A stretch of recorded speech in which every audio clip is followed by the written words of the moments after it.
DNA as a heredity material. आगे हम DNA और आरएनए किस तरह से अपना फंक्शन अंजाम देते हैं एक सेल में, उसकी स्टडी करेंगे। इससे पहले हम थोड़ा सा रिव्यू करते चलें जहां तक हमने पढ़ लिया। What are the nucleic acids? Nucleic acids are the organic molecules. These are the polymers of the cell which are composed of repeating units called nucleotides. Nucleotides में तीन पार्ट्स होते हैं, पेंटोज शुगर, नाइट्रोजनस बेस और phosphoric acid.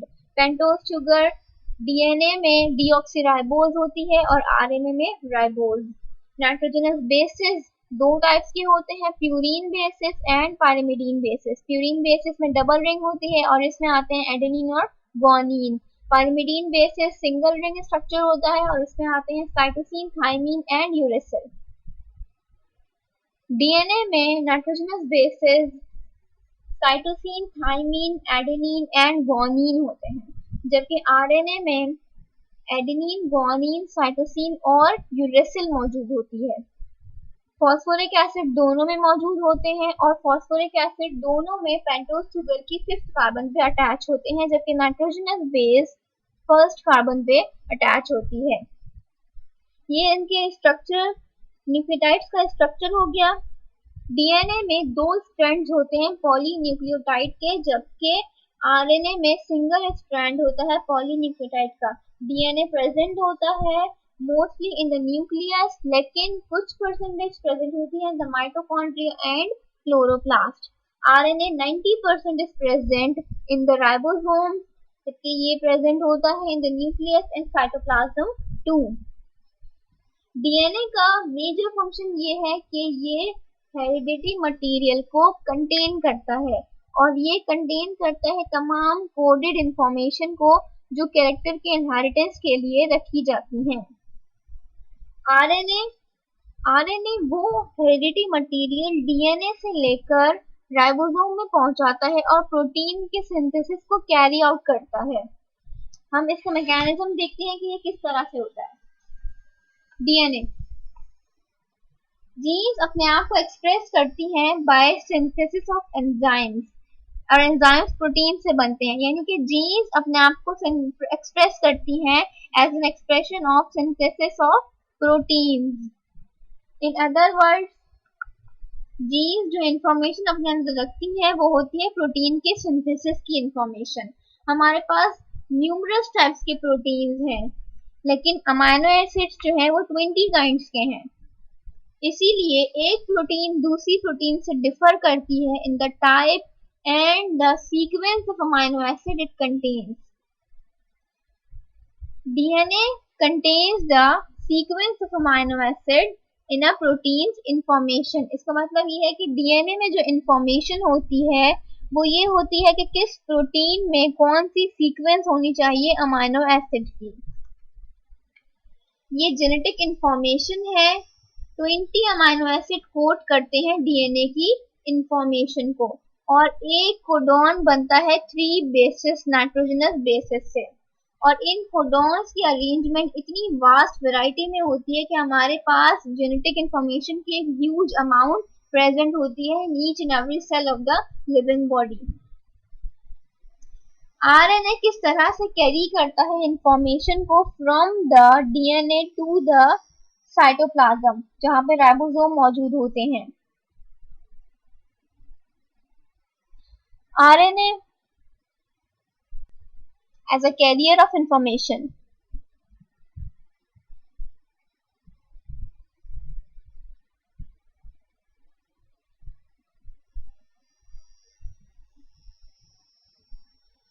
RNA का basic function होता है protein बनाना,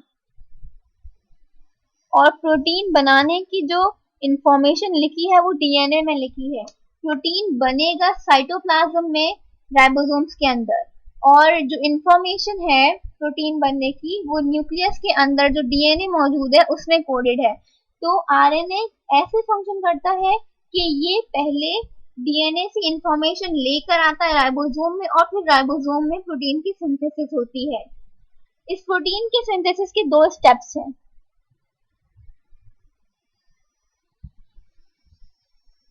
transcription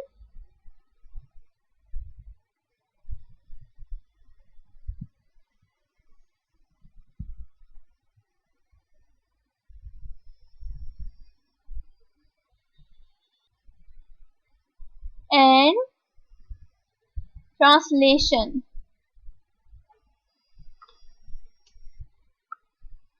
eukaryotic cells में जैसा कि आप लोग जानते हैं डीएनए प्रेजेंट होता है न्यूक्लियस में, जबकि प्रोटीन की सिंथेसिस होनी है राइबोसोम में जो साइटोप्लाज्म में मौजूद है।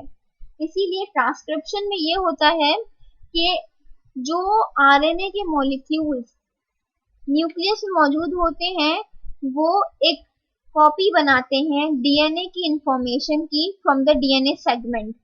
सबसे पहले डीएनए के टेम्पलेट को सेपरेट किया जाता है, फिर उसकी कॉपी बनाई जाती है और इस कॉपी को कहते हैं मैसेंजर आरएनए। जब मैसेंजर आरएनए प्रिपेयर हो जाता है इनसाइड द न्यूक्लियस, तब वो बाहर आता है इन द साइटोप्लाज्म और जाता है राइबोसोम्स में। राइबोसोम्स में जब ये जाता है तब ये राइबोसोमल आरएनए में अटैच होता है।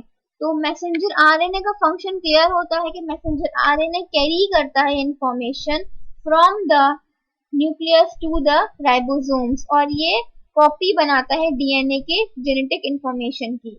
राइबोसोमल आरएनए राइबोसोम्स में मौजूद होता है और ये जेनेटिक मशीनरी बनाता है फॉर द प्रोटीन सिंथेसिस। इसके अलावा ये प्रोटीन सिंथेसिस के लिए प्लेटफॉर्म प्रोवाइड करता है। जब मैसेंजर आरएनए हमारे राइबोसोम्स में आ जाता है उसके बाद शुरू होती है ट्रांसलेशन। ट्रांसलेशन में ये होता है कि मैसेजेस जाते हैं ट्रांसफर आरएनए को। ट्रांसफर आरएनए प्रेजेंट होते हैं साइटोप्लाज्म में डिस्पर्स्ड होते हैं। ट्रांसफर आरएनए कंटेन करते हैं अमाइनो एसिड्स को।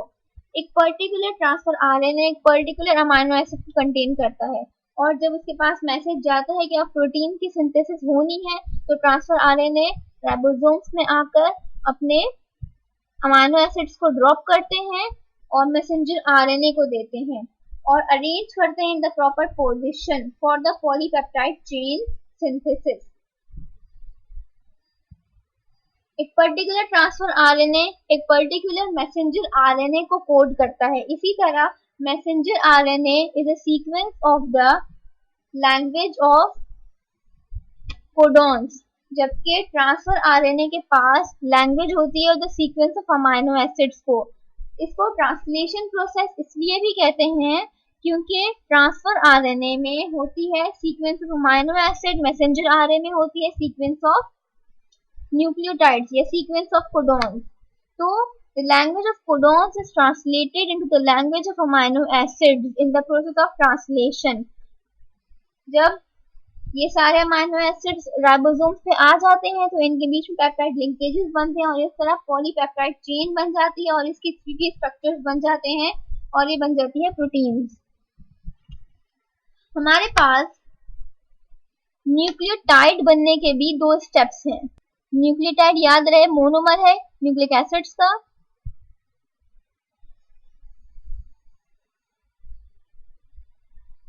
सबसे पहले पेंटोज शुगर की फर्स्ट कार्बन पे आके नाइट्रोजनस बेस अटैच होता है। जब पेंटोज शुगर पे नाइट्रोजनस बेस अटैच हो जाता है तो जो कंपाउंड बनता है उसे कहते हैं न्यूक्लियोसाइड। क्या कहते हैं? Nucleoside.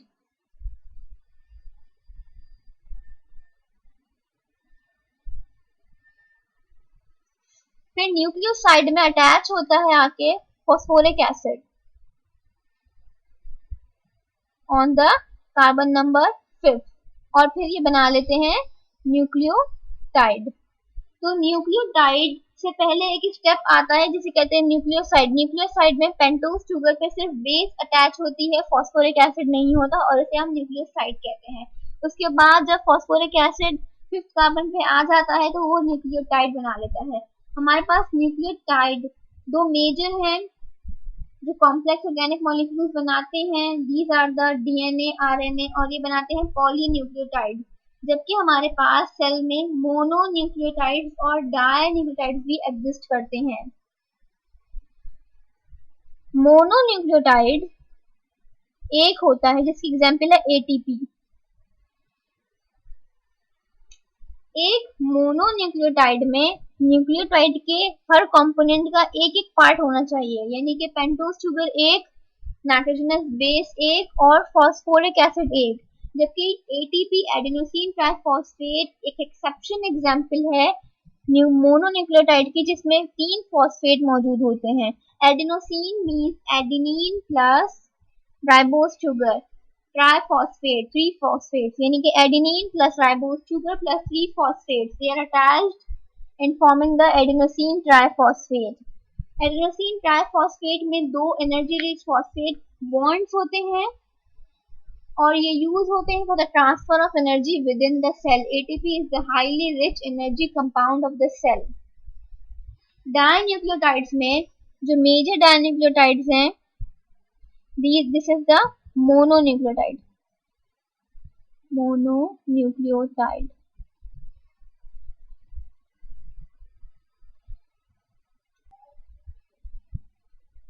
NADP, these are the dinucleotide.